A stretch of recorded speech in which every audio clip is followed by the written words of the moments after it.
Murder. Who hasn't thought about it? Whether it's your favorite murder mystery, watching the soul-sucking program that is the news, or thinking about it and that one coworker that keeps saying he's super busy but also simultaneously seems to do nothing but yap. But what about the art of it? When you think about killing that coworker, you probably think of bludgeoning him to death with the nearest stapler, but where is the art in that? Well, if you ask Nicole Bonnet, the lead character of The Art of Murder: Hunt for the Puppeteer, she'd say there's no art in that at all. Or rather, she'd say, the missing art in this is gone, with a dull, droning monotone. That's right, we're talking about The Art of Murder games. A game I hate, while simultaneously craving every year. That game that somehow has a mostly positive review on Steam, despite being written by several bonobos. Now, anyone who has the displeasure of knowing me knows that I love shitty media. I absolutely adore all kinds of shitty media, and a long time ago I went on a shitty 3D adventure game kick. You know the games that I'm talking about. I'm talking Mystery of the Druids, I'm talking Secret Files, I'm talking 3D that makes you feel anxious and weird, I'm talking dialogue that makes no sense, plots that confuse, endings that confound, but in my opinion, none reign more supreme in this category than the Art of Murder games. Their characters are perplexing, their endings are anticlimactic. Nicole Bonnet, a woman who's doing her best Jokar impression, leads these mysteries, investigating and describing everything like she's cleaning her pantry out. Each game follows Nicole trying to find a serial killer. This is particularly hard, as every game is populated by emotionless, remorseless human bots, including Nicole, so anybody could be a suspect.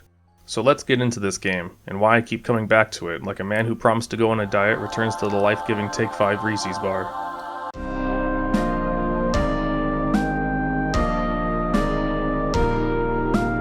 Asking me about the story of Art of Murder: The Puppeteer is like asking me how I got to where I am today.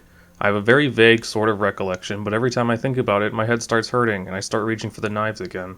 In fact, the story was so vague, I played through the entire thing again, taking notes on how the story actually played out. And that is the most important thing, I feel, because it should tell you something right off the bat. Nothing here stuck with me. When I initially went to write this story section, I had no earthly clue why Nicole would just appear somewhere. We're hanging out in northern France, and all of a sudden she wants to drive a rental car 10 hours to Spain. So just keep in mind that it may seem like I know what I'm talking about, but I assure you, I really do not. Also, please know that that doesn't just apply to the story section. Oh, and I would put a spoiler warning somewhere in this section, but I honestly can't determine at which point I should, especially since the ending twist is something you'd never see coming. And I'm not talking like an Agatha Christie sort of thing, I mean more like you wouldn't see it coming the same way you wouldn't see a bullet being shot through your house and into your thigh coming. A series of grisly murders take place in America and then in France. Apparently this warrants the FBI going to investigate in Paris. I looked it up, and apparently this really can happen, but only when the host country invites them, but this is literally the first murder of this style in France, and they immediately call the FBI. So Nicole Bonnet is sent over to investigate. She arrives and the body is still present and hanging, so either the turnaround on this flight was incredible, or the police force recently hired Harry Dubois. She arrives and the French police immediately can't stand her. Detective Petty, who has a face as terrible as his accent, is leading this case. While I can't blame him for hating her, he is the one who called her here. She investigates the body, and after MacGyvering some evidence collection tools, is able to grab enough material that she is happy enough to return to her hotel. These pieces of evidence never come up again, and the photographs we take of the crime scene are never used or referenced either. After returning to her hotel and coming up with the single most dangerous way to power an electrical device I've ever seen, seriously, you should just cut out the middleman and wire the thing through your nipples while taking a bath, she gets a call from the detective that she just met. Apparently there has been another murder. Like just now. So Nicole gets a taxi and heads on over to an apartment building. Outside of that apartment building, she is stalked by a man who looks at her from behind a wall. Nicole is too busy trying to figure out how the fuck this timeline in this game is supposed to work to notice his face, but seems suspicious. Despite being invited by Detective Petty, he's extremely rude and tells you to get lost. This is the most realistic part of this game, as every time I've interacted with a French person, I've walked away more pissed off than before. Nicole doesn't let this get her down. She has better things to do, like harassing the woman on the floor below the murder victim about the rotting corpse directly above her living room. This woman complains about how the tenant above her didn't speak French, despite having the least convincing French accent I've ever heard in my life. Jesus, and my life doesn't count for anything? The tenant above was Jack Dupree, an American living in Paris. We distract the co-cop that's also at the crime scene to get into a toolbox he's guarding and then steal the tools. Oh, I'm sorry, I forgot something. First you go look at a random grate outside the apartment, see there's a bracelet inside, and then decide, well, I wasn't sure about incriminating myself for stealing police tools until I saw this ratty, fetid bracelet sitting in a random grate. Now I have to pilfer tools from the police. What do we steal from him? A screwdriver, fingerprint foil, and evidence bags. This sets up a bigger problem for me. Nicole is the least prepared FBI agent in the force. Earlier she had to create fingerprint powder by crushing a pencil, spreading the graphite onto the print, and then taping the dust. Then she applies the tape to a piece of paper so it isn't contaminated. Why did she not bring, or was not provided, these things? Anyway, we get the bracelet from the grate and get a call from the hotel manager that there was a man who was desperate to contact us, perhaps to see our unbelievably long legs, so we head back and see that the man left us a note. It's Jack Dupree, the man whose apartment we were just in that just had a carcass laying in the living room. The note is Jack, pinky promising that he actually had nothing to do with the murder, and boy, if you go to this random bridge, he'd be more than happy to explain it there. Calling in no backup, presumably because the French police hate her for stealing all their stuff, she heads on over. Oh, I'm sorry, I forgot something again. She tries to head over there, but then says, oh geez, I gotta send these pictures that I took down to HQ. They'll never be used, but hey, Ruth may like these upskirts of the cops that I took earlier. Then she heads over, you know what, I forgot something else. She then attempts to leave again and says, oh gosh, I need my laptop too. That way when the suspected serial killer throttles me, they can identify my waterlogged corpse by the serial number on the back of the laptop. So I have to climb all the way back up, grab it, and then leave again. The bridge is entirely cutscene. Nicole shows up, Jack says he's being framed and someone is sending him letters, and then all of a sudden, a man on a motorcycle cruises on through, does a drive-by in the middle of Paris, hits Jack square on, and then Jack immediately does what we all do when we get shot, jumps off the bridge. Meanwhile, Nicole launches her laptop bag at the man on the bike, who drops his gun, which she immediately picks up and starts firing randomly in the middle of this city.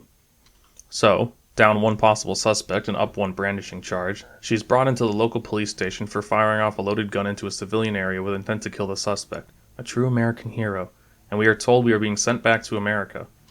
A police officer, the one we distracted earlier to steal the tools, follows us back to the hotel and tells us to get our stuff together. The hotel manager was able to get us a rental car despite the fact he would take until tomorrow morning and it's still nighttime. Nicole, of course, has no intention of listening to the local authorities, and using the cheese equivalent to the cop's mouse, lulls him into ignorance with a croissant. While he's eating the dry, flavorless pastry, Nicole stuffs a cork in his tailpipe, and not in the sexy way. Maybe I should cut that. While he's eating the dry, flavorless pastry, Nicole stuffs a cork in his tailpipe and convinces the cop that she can drive alone so that she can drop off her rental car. Nicole drives off, and the cop's car immediately fails. Like immediately. It's like she stuck a knife in the tires. Nicole drives back over to Jack's house to investigate, and is thwarted when the door has police tape on it. For some reason, this is enough of an inconvenience to her that she decides to scale the walls of the building to break into his room. You're still breaking in, why would you do it in the most difficult way possible? After solving some weird coat hanger puzzle, she finds a stack of letters from someone named Mark Tane and a journal from Jack Dupree. To make a long story short, and to be honest, I'm not 100% sure I understand this, so I'm just going to try to glaze over it. Jack's parents are from France and moved to America. That's pretty much all you need to know. Okay, so while reading Jack's diary, someone breaks in, using the front door since they have half a brain, and attempts to shoot Nicole. Nicole books it and flees back to the hotel. At this point, I assume the police just gave up on trying to have any authority over Nicole, since she has visited the two most obvious places and they haven't thought to check either. At the hotel, a man named Louis Carnot asks if Jack was arrested, despite the fact that he was gunned down in the street, which I thought would be bigger news. Nicole dumps all of the documents at the hotel and then leaves to go to Moulin Rouge. This is where Nicole's leaps of logic go beyond my feeble human mind. Nicole sees one keychain that says Moulin Rouge on Jack's keys. Moulin Rouge is a big deal in France, so it would not be beyond the pale to think that she just has it as a souvenir, but because of this one thing, she goes to investigate Moulin Rouge. Apparently, the person he was seeing who wound up dead worked there too. We managed to break in, again, and search the place. Jack's key did unlock the dancer's prep room, which is still weird. Again, even if he was dating someone who worked there, I don't know why he'd have the key to the changing room, where Nicole finds some aspirin and a crucifix necklace. She's absolutely fascinated by the aspirin and is excited by the more spectacular use they have. Mark Tane also wrote letters to Jacqueline, who Jack Dupree was dating. When I saw this name, I experienced a whole myriad of emotions, because it was at this point I realized how lost in the sauce I was. I had absolutely no idea who Jacqueline was and why she mattered, and only after clearing this area did I realize, by reading the new journal entry, who this person even was. This happened so often. I would appear at a new place, completely lost as to why, and then after clearing the area and reading the journal entry Nicole writes, I would realize, oh, Jack was dating this girl, or oh, a possible murder victim lives here, or oh, I just heard the eggs and grits were killer at this restaurant. Another group of people attempt to kill Nicole, but she breaks out of the building using a fire extinguisher and an axe, which sounds more interesting than it is, I assure you. and when she enters the rental car and drives off, a man appears in the backseat and threatens her. This man is, Reminisce. He comes back with us to his hotel and starts yapping about French Revolution nonsense. There was some family, the Bougainvilles, who signed an agreement with the Carnots for safe passage out of the French Revolution, but then they all died. This guy was hired by Jack Dupree to investigate his family tree. Side note, why would you want to know if your family was French? I'd keep that hidden away as best as I could and not think about it. Renee asks to see the box you hid, and after opening the box you find a pile of paper scraps. You do a jigsaw puzzle and then immediately scream because if you don't tape the pieces together after doing the puzzle, you have to do it all over again. We then decide to go to Mark Tain's house, since this guy's been involved in more murders than I've been involved in meaningful relationships, and Renee breaks in. There are tons of pictures, documents, and tools used to make the dolls found at every murder site. Naturally, instead of calling the police, Nicole examines further by herself and breaks into the back room after taking fingerprints. But why do we need his fingerprints? We already know this is Mark Tain's house, it looks like a slasher's room, and it's his address. At this point I feel like we're well past the point of what his fingers look like. Nicole breaks down a wall and finds a door behind it, and when she goes in, she finds Mark Tain's corpse in a freezer, which is actually quite gross. Down 2 witnesses / suspects now, and up 2 breaking and entering charges, Nicole decides to get out when she realizes the entire apartment is on fire. She sees Renee being held up, presumably by the arsonist, and then the arsonist runs out. Nicole covers herself in a wet blanket because there was a bucket of stagnant water hidden back by the body and runs out. Does not attempt to rescue the detective, just runs out.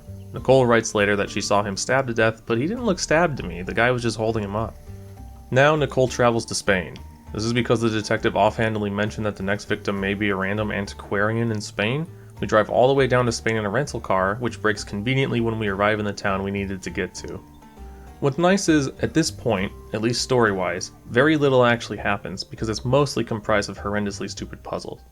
Shut up, bitch! We meet the next victim, who refuses to leave with us until we show him pictures of the corpses and lists of the potential victims, then refuses to leave until we fix his son's motorcycle, despite the fact a serial killer is actively closing in on him. After getting all the parts to fix the motorcycle, we tell the antiquarian, hey, go get your stuff ready, I will be back in literally 3 minutes, I just need to go down to the shop real quick. We go to the mechanic, get a fixed rim for the motorbike, come back within 5 minutes, and he's dead. Yeah, he died. He is strung up with a doll in front of him. This is a serial killer who specifically kills in a certain way. He drains all of their blood and hangs them. We only got halfway with this one, but given we only gave him 5 minutes in the middle of a town, it is impressive. We steal his motorcycle and head over to Marseille. I have absolutely no idea why we do this, to be clear, and I really looked this time. This is Louis Carnot's house. How we found this address, I don't know. Why we thought this was the next move, I also do not know. She breaks into Louis Carnot's house, and I'm not talking any of that namby-pamby break-in earlier where she unlocks a window with some twigs. She full-on cuts a hole into a window and breaks in. We end up in the basement and... Hey, Jack Dupree? Yes, Jack Dupree is found tied up in the basement, with no bullet holes and not even sort of waterlogged from a drowning death. He informs us that he actually faked his death because... I hoped if I was murdered right in front of you, everyone would think I was being framed. Masterful gambit, sir. Couldn't just get an alibi during the next murder? Jack says the owner of the castle, Louis Carnot, blackmailed his dancer friend and then killed her and then left Jack alive for some reason. Also, he says this just flawlessly delivered line. I can still see her when... No, I can't talk about this. Nicole explains that Louis can't possibly be the killer because the killer kills in a certain way, despite the fact we just had the killer stab Renee in the face during a house fire, and the murder in Spain didn't follow that method either. Nicole breaks into the full manor and then solves the worst sliding tile puzzle I have ever done in my life.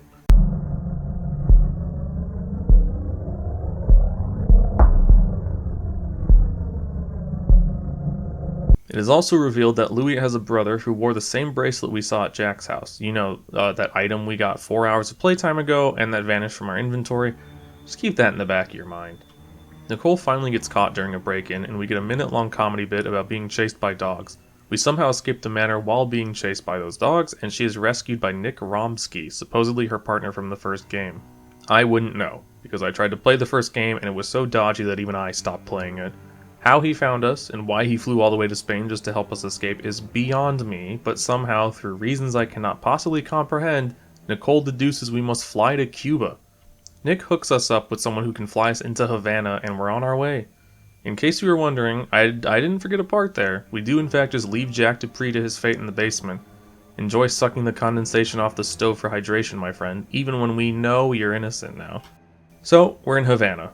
Much like the soldiers during the Bay of Pigs invasion, I have no idea what we're doing in Cuba, and it probably isn't for a good reason. Ostensibly, we are trying to find the next victim, who apparently will be in Cuba.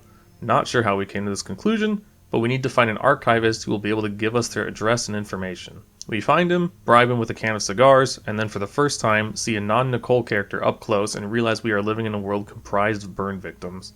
A random Cuban man keeps following us around and we trap him in an elevator. This is a puzzle that lives rent-free in my mind, even today.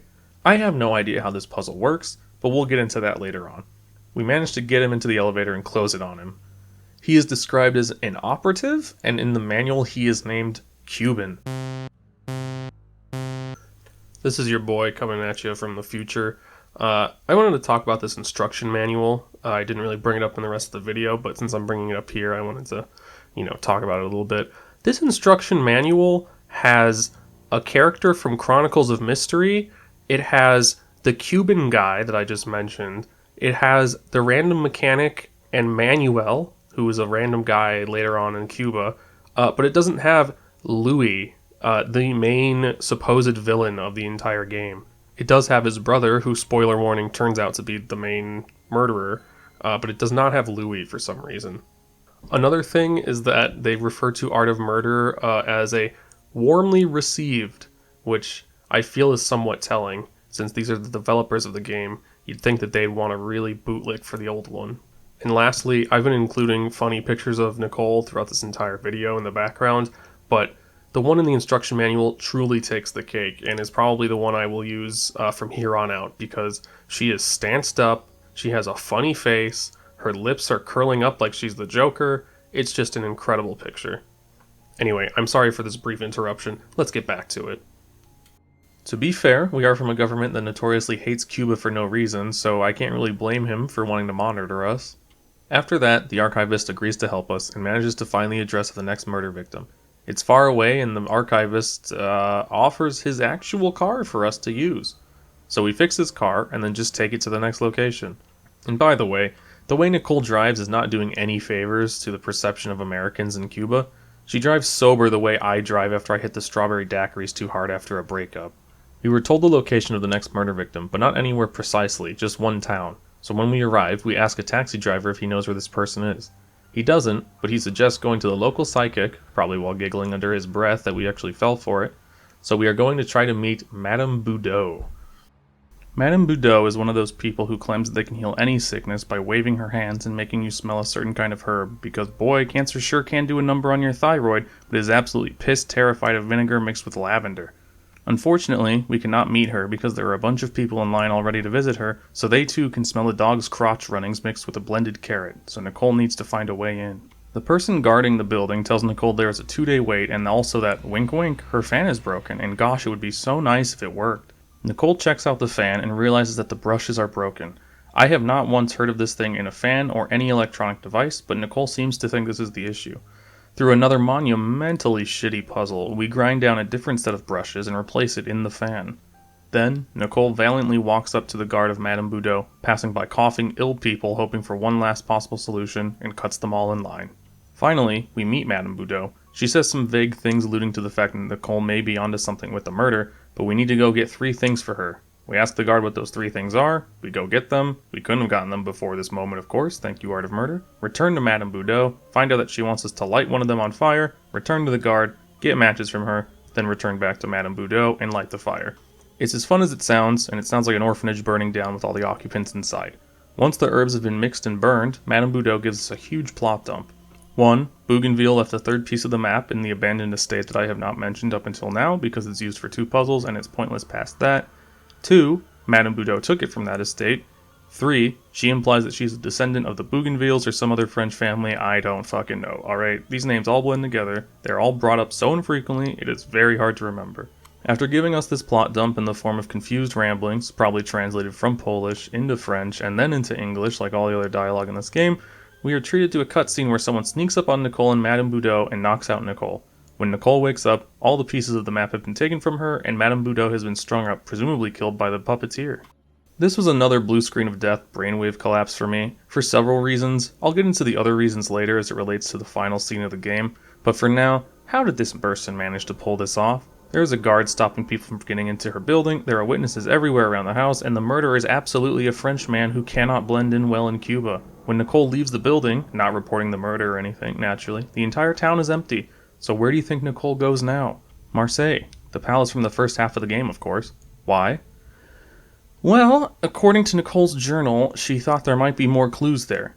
Keep in mind she flew from Havana to southern France on a whim, to a place she broke into already, to investigate someone that very likely has an alibi, at least proving he was not in Cuba during the last murder. Well, thank goodness she followed up on this whim, because there is at least one clue, a letter from Jacques Dupree. The letter says that Louis has the third piece of the map now, presumably because he's the one who knocked you out and stole the map pieces from you. They're heading to a cemetery now, as the map is for a crypt inside it. Nicole now drives to northern France, which I remind you is about a 10-hour drive, to this cemetery. She finds Jacques Dupree being held by 3 people, Louis Carnot and his 2 bodyguards. They've retrieved the 3 map piece MacGuffins, but forgot about the other 2 MacGuffins being held in Jack's apartment. What scatterbrains. Louis sends one of his goons over to go get them, and we follow closely behind him. Like really closely. Like if he turned around, he'd see us immediately. We get to Jack's place, and find the guard trying to break into Jack's apartment, and call the police on him. We truly are an extraordinary officer. After, we just go inside Jack's room because the thug did actually break in and then was caught, and the police didn't close the door. After searching, we grab a knife, realize that the box we stole earlier has the remaining MacGuffins, and return to the hotel, grab the box, and head back to the cemetery. We approach Louis in the graveyard and say, hey, as a gesture of good faith, I haven't called the police even though I absolutely should have and have no reason not to. Can I solve the final puzzle for you so I can get Jack back? Louis agrees for some reason and gives the map to Nicole to solve. She solves this by combining the knife we just picked up, the map, and a key, which then maps a route through the catacombs. Louis, predictably, turns on us immediately, as a man who's willing to hold a man hostage on the vague notion of undefined treasure probably shouldn't be expected to follow up on giving a witness away. Nicole also tries to psychoanalyze this man, saying he is the murderer. He immediately says, what are you talking about? For the past 8 hours of pointing and clicking, I have only ever been interested in these treasure map pieces. Not only that, but not 24 hours ago a woman was murdered in Cuba when I should have been driving and couldn't get an easy flight anyway. Nicole seems confused. If not this man, which of the 10 other emotionless droids in the plot could it be? Well, don't worry, my friends. It's not any of those 10 anyway. So Louis Carnot goes into the catacombs, and Nicole's being watched by one of Louis' guards, and she takes him out. Like immediately. I'm talking within like 30 seconds, Nicole's slamming the back of his head into a brick, which by the way, is 100% a death. With Renee included, unintentional deaths by Nicole have been raised to 2. I then go command Nicole to go grab a rubber hose since I know we need it for the next puzzle. She refuses until she sees a random hook in the catacombs, then I can walk back and grab it. I cannot tell you how much I hate this game. Nicole climbs down the catacombs, discovers another puzzle with a plank that she calls the drawbridge trick, even though this is definitely not a drawbridge, and then goes across to finally get to the end of this plot summary. Entering the final tomb, Nicole sees Jack and Louis. Louis is attempting to open a door with Jack sitting next to him. Nicole approaches with her gun drawn, and instead of firing at the man who she believes has killed 5 or more people, tells him, hey, knock it off, it's actually quite rude to have a man hostage. He informs Nicole of her stupid decision and threatens to kill Jack. Nicole drops the gun and kicks it away, and then starts trying to reason with him not to kill them. Why does Louis want to kill them again? I do not know. He claims that it's because once you suspected me, you'll never change your mind, but again, I feel he has a pretty solid alibi. He was very likely in a completely different country when the Cuban murder happened. Louis finally decides to just kill the 2 of you, when all of a sudden, Louis' brother appears. What brother, you might ask? Well, if you please refer to this clip right here. So, Louis has a brother. This bracelet. I found a similar one in the sewer grate. Perhaps it's the same one. See, in Louis Carnot's house, there's a picture of him with his brother, and the brother is wearing the wristband from the 3rd scene in the game. The brother is never mentioned after this point, and I would say that link is tenuous at best, since the wristband isn't particularly distinct, but that is a choice the writers made, so here we are. Louis' brother, whose name is Al, explains that it was him all along. He was murdering a bunch of people in a really specific way to get revenge, or avenge something his family did, or something like that. I think the implication is that his family, at some point during the French Revolution, killed a bunch of people, and he feels guilty about it. That's why he doesn't want his brother to kill Jack, since he is a descendant of the family who was killed. Again, I played through this game 4 times, I only have a vague understanding. Point is, he's killing people and stringing them up because of the French Revolution. Louis, the man who's about to shoot both Jack and Nicole in cold blood, now says, you are sick, they are innocent, how could you do that? Louis then goes to shoot Jack anyway, even though, again, he just said how bad it was to kill an innocent. Al then shoots his brother, then checks his corpse. While doing that, Nicole shoots him. He shot first, but he had stormtrooper aim, and Jack and Nicole run out of the crypt. Nicole hits Jack with a witty one-liner about digging into the past. Detective Petty from the beginning of the game greets you as you exit, and we all live happily ever after, burn victims and Jokars alike.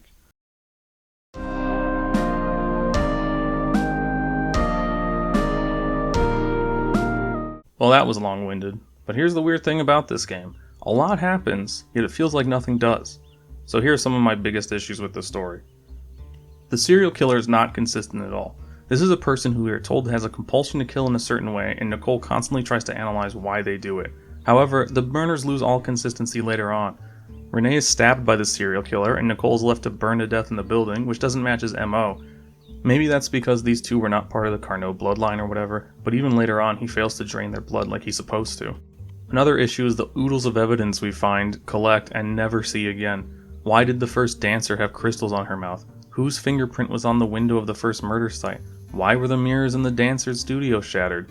All of the dolls that are left at the murder sites are never mentioned either. I was hoping that at some point someone would call us with a big breakthrough. You know, something like, this guy went to pee and had some piss on his hands and now we cracked the case because of the urine-stained doll. Why else would I bother reporting all of this evidence?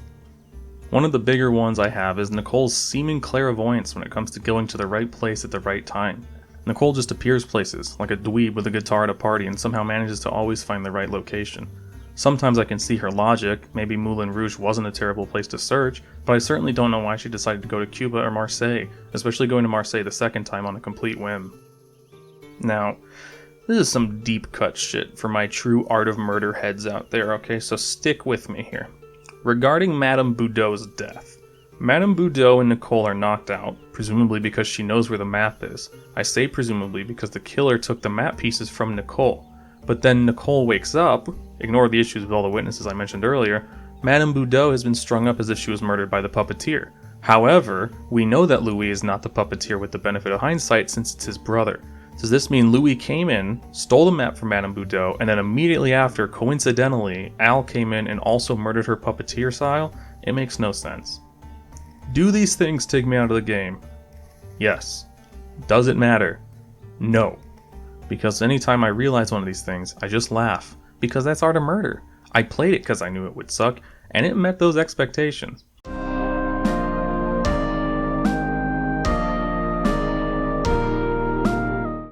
I say gameplay, but what is there truly to review with a game like this? It's a point-and-click adventure. Expect absurd solutions, insane combinations, a thread of puzzles that starts with kissing a clown on the cheek and ends up with convincing a psychiatric patient he's Bill Clinton. Just to cover some basics, I love the fact you can highlight all objects in a scene, whether it be an actual useful item or not. I hate scanning my cursor over the screen back and forth like I'm trying to find the beard hair I just dropped in my cereal.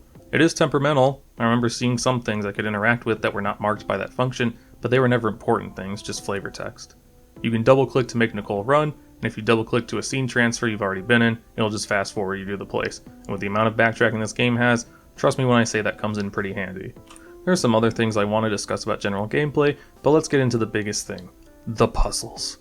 I categorize puzzles into 3 groups. 1, the puzzles I like and find intuitive. 2, the puzzles that are moon logic-y or generally dumb. And 3, puzzles that make me actually want to stop playing the game.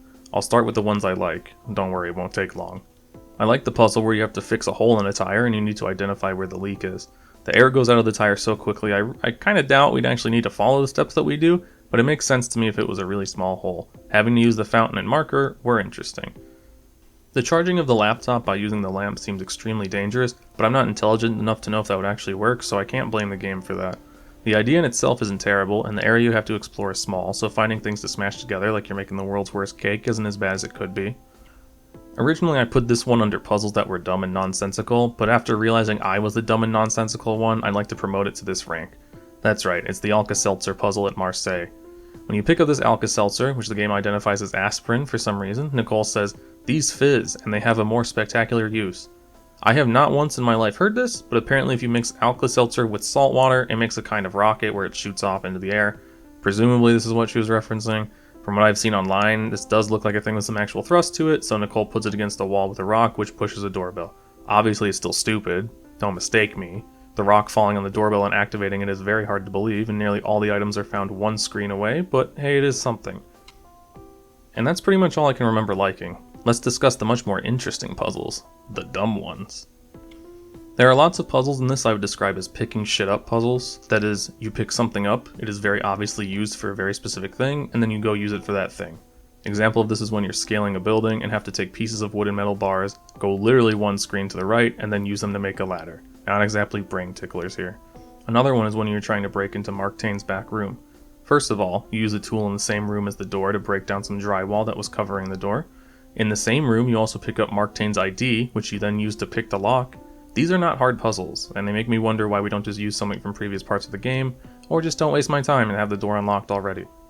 One puzzle involves picking up a bunch of coins out of a fountain, which you then use on a slot machine to get money to pay for your photography prints. You have to pick up coins for a couple minutes and then spend even more time putting them into the machine. Also, when you need to light something on fire for Madame Boudot, you just walk outside and ask her assistant for matches, which she gives you. There's nothing else, you just get the matches from her, which I particularly hate because that's not even an item I would expect her to have. She wasn't smoking, and if you exhausted all her dialogue, why would you think to go back to her? Finally, just some rapid fire ones. There are 2 puzzles that involve stopping a container of water from leaking, both resolved so that she can carry water one screen over. Nicole having to create her own fingerprint powder by crushing a pencil and making a cotton swab by using a matching fabric is absurd, especially since she's a no-fingers-crossed Latin American overthrowing US agent. Nicole not being able to lift this piece of sheet metal, which looks like it weighs 2 pounds, yet being able to carry a bucket of water that is heavy enough to lift up that piece of sheet metal. Also, not really a puzzle here, but Nicole's lifting method is just horrible. Nicole, you're gonna throw out your back. With your knees, Nicole, bend from the knees. But those puzzles, compared to this one, are like learning the decimal system from Abduction. Like figuring out the meaning of those symbols in the dentist chair in Myst. If you remember from my rambling before, there was a man in Cuba who was following you and you need to lose him. Nicole's solution for this is as follows. 1. Acquire a cigar tin, batteries, 2 bricks, and a lighter full of gas, which I assume was incorrectly translated from fuel. 2. Steal a fuse from the man who is trying to help her and use it to power up an elevator in an abandoned building. 3. Enter the elevator, put the cigar tin on top of 2 bricks, put 2 batteries into the tin, and then put a lit flame underneath the tin. The tin then explodes or starts a fire for a minute. And finally, the Cuban man, so utterly perplexed at what the fuck Nicole was getting at, runs over to try to examine the situation, where Nicole then locks him away in the elevator. To this day, I do not know what Nicole was cooking here, nor what movie she supposedly saw this in. I have tried looking for anything that would explain this, but I have accepted I do not have the brain needed to understand Nicole's motives. I am but Dave, staring into the monolith from 2001: A Space Odyssey. Finally, the worst of the worst, puzzles I dread having to do. These are puzzles that I do not look forward to, these are puzzles I do not laugh at, these are puzzles that make me think, maybe watching this on YouTube wouldn't be so bad. These are puzzles that make me wonder, is it truly valid to like something that is so horrendously bad? I'll get this one right out of the way now, the god-awful sliding tile puzzle in Marseille. The first thing about this puzzle I would direct you to is, if you just take a look here, the last time I played this game, I got to the sliding tile puzzle, which I had totally forgotten about, and got so frustrated playing it, I gave up and didn't revisit it for a year. To be fair, in the playthrough I did for this review, I actually did it pretty quick. This is my 3rd time playing through it though, and I did another playthrough before this review playthrough. This design is confusing, the fact you have to keep a space in the 3rd row empty throws me off, and in general, it's just not a very fun thing to do. This puzzle comes when you're breaking and entering into a house that may very well be the serial killer's, so tensions are high, but no, it's probably the perfect time for a sliding tile puzzle. One sequence is putting the map together like a jigsaw puzzle, sort of like all those Tex Murphy paper scrap puzzles. You know, the ones you'd get to and immediately look up what the resulting paper should look like? Well, I hope you realize that putting together the pieces of the map doesn't mean you're done. You gotta tape those pieces of paper. If you don't, well, get assembling again. You have to do this 3 times too, and at this point in the game the tape is on the other end of your inventory, so you don't have much margin for error. At least those 2 are still puzzles. In Spain, a man tells you he left a key in a book. Not like a normal house key, it's one of those like old-ass rounded keys. Disregarding how stupid this is, and in case it isn't clear, it is very stupid. The man has a shelf of books, like I have a shelf of unfinished video games, so you have to go one by one checking the title of every book. This isn't a puzzle, it's just trying to waste my time. And speaking of wasting time, this game has so many things that make you lose precious minutes of your life. The number of times I have attempted to pick something up that I know I need because it's highlighted as a pickup, numbers in the double digits. Because it's not just, oh, I can't pick this up. You all know what this means. You try to pick it up. You cannot do so, but you know you need it. So you go talk to some characters, maybe solve a puzzle, then go try again. Oh, nope, not time to pick it up yet. And this game is rife with it. The other thing that drives me crazy is that sometimes you have to speak to someone or attain an item to actually be able to take an action. Take the motorcycle, for instance. The motorcycle needs to be repaired so the antiquarian won't get worn as a suit, so you go to the guy in the shop. However, there is no option to discuss the motorcycle.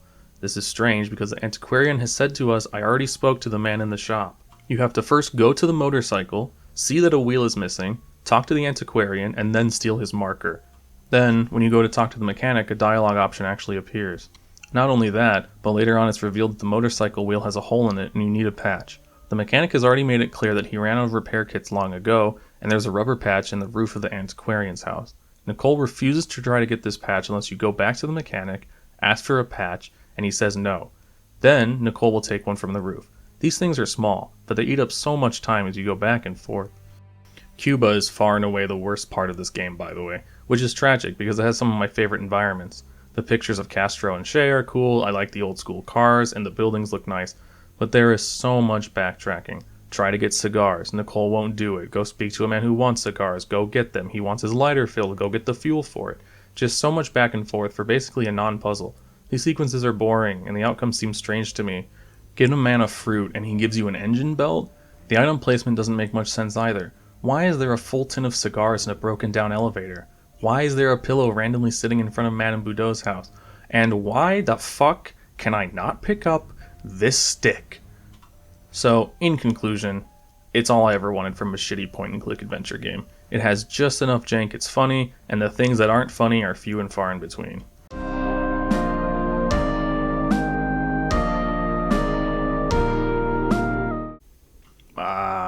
Now this is what I come here for. The flower to the sweaty gardening day, the serotonin to the Zoloft, the murder to the occult rituals, something I can only find in shitty point-and-clicks from the 2000s. Everything looks too detailed, the textures are strange, they don't look right, but for some reason, you can't look away. I used to hate this art style, but now I live for it. It's like Harvester. The scenes and items are shitty CGI, but that's what makes it so charming. I mean, just look at this desk. Everything looks too perfect in its placements. The shadows are so sharp, yet it still has an underlying feeling of being cheap and shoddy. I love this art style, and please, do not get me wrong, I don't think this was an intentional choice. The game came out in 2009, and people were making far better looking games. While it is a smaller studio, although not that much smaller now, and we'll get back into that later, it is all pre-rendered, and it still looks like something made in 2001. And it doesn't stop at the environments, though those are definitely my favorite part. I love games that let me pick up an item and then zoom in to get a real close-up view. Let me see what I'm getting into. I did not just steal an item from a police officer to not really examine it and appreciate it. I wouldn't reach for a police officer's gun just to look at it from a distance. I do it to examine it and find. The item descriptions are universally absolute garbage, with Nicole saying something either confusing or profoundly stupid. Box. But all I need to see are those beautiful visuals.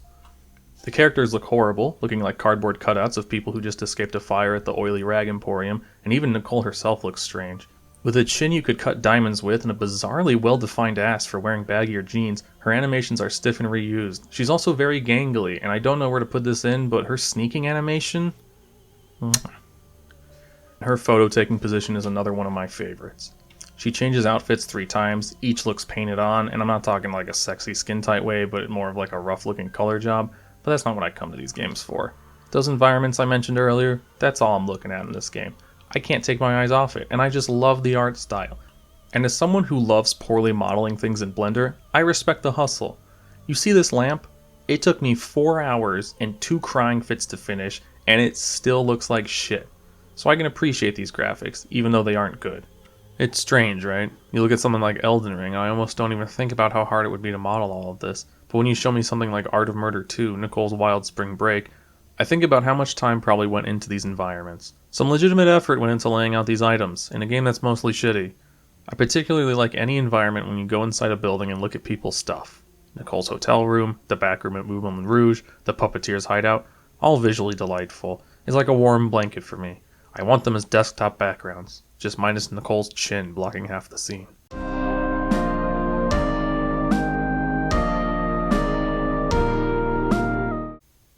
right up there with the graphics are the sound effects and music. Now let me clarify. I am absolutely terrible at anything sound related. That includes having good opinions about music. So just keep in mind that I don't care how the soundtrack overuses the vuvuzela or whatever thing you're going to comment. I don't know time signatures, I certainly don't know keys or scales, and if you think that stopped me from making trash music in the past, think again. I just wanted to get that disclaimer out of the way, because I assure you that I don't just have bad opinions about graphics and story. The audio in Art of Murder is just, ooh, it's exactly what I need. Listen to this audio of me picking up and putting down this wooden plank.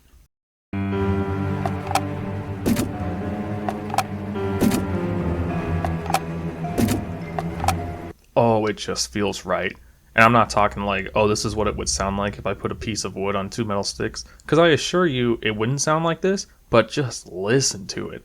This game is full of these, just sound effects I hear and I can't get enough of. I frequently find myself redoing the same action just to wring out the last drops of dopamine left in my hypothalamus. This part where I'm trying to fix a motorcycle is probably the most frustrating part of the game. Like, just makes me want to snap my laptop in half, but I just love it. Listen to those terribly crusty sounds when you lift the bike up, put it down. Everything has a sound, and they tickle me in a very good way. I won't do it this way. I have to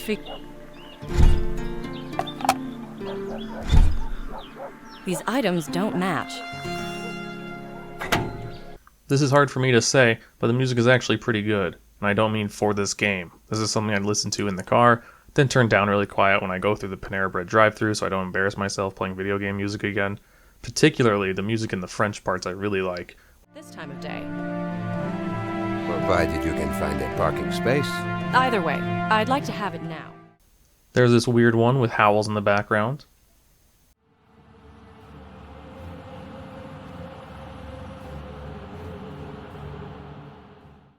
And this one is one of my favorites.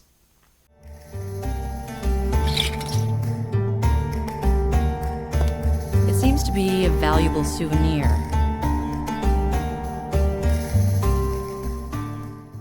When these would come on, I'd be bobbing in my chair. Don't get me wrong, there are duds. In the French area, I hated this one. This piece of evidence.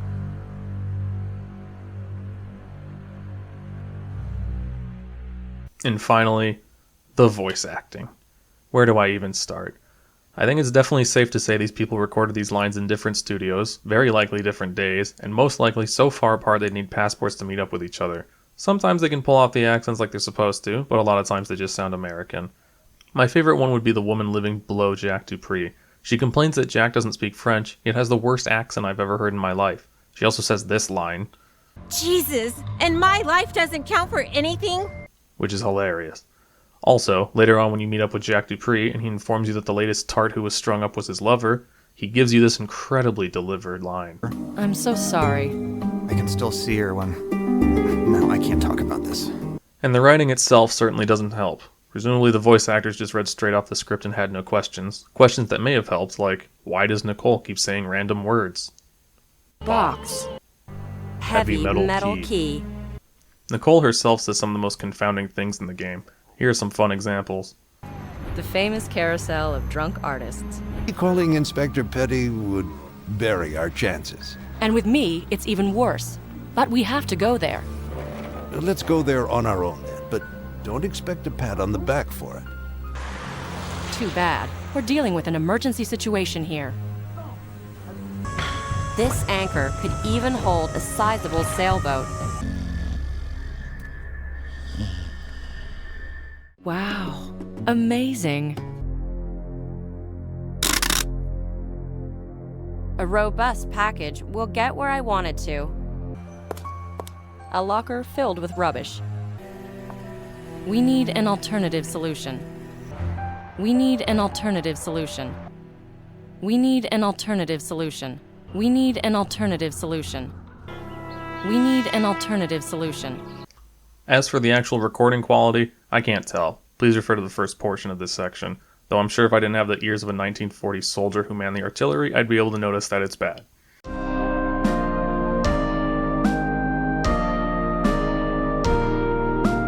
So now you know all about Art of Murder 2: Return of the Chin, and I am very sorry about that. But, if it consoles you, the very same team that made this game went on to create Lords of the Fallen. Was that good?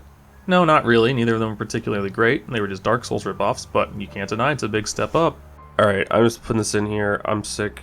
I spent precious hours of my life getting this footage of Lords of the Fallen and waiting for it to download. It's 40 fucking gigabytes. And then when I went to go check the credits, it turns out they didn't even develop it. They published it. But it took so much effort. I'm going to put it in anyway. I feel like death. Thank you for watching. Do I recommend this game? No, probably not. Unless you're interested in shitty media, I don't know what you'd get out of this. If you want a murder mystery point and click, I would recommend Disco Elysium or Tokyo Dark. If you were looking for something to give you that 3D graphics nostalgia, I'd recommend The Longest Journey, which is actually good and has the same old ugly graphics as this game. But that leaves the obvious question. Why do I keep coming back to The Misadventures of Nicole Bonnet, America's worst FBI agent? Why, after 4 playthroughs, do I still feel the itch to play this game again? Well, let me tell you a little something about growing up. It sucks. It sucks more than anything. And when I was younger, living alone, just me and my cat, I sat down and I played this shitty game.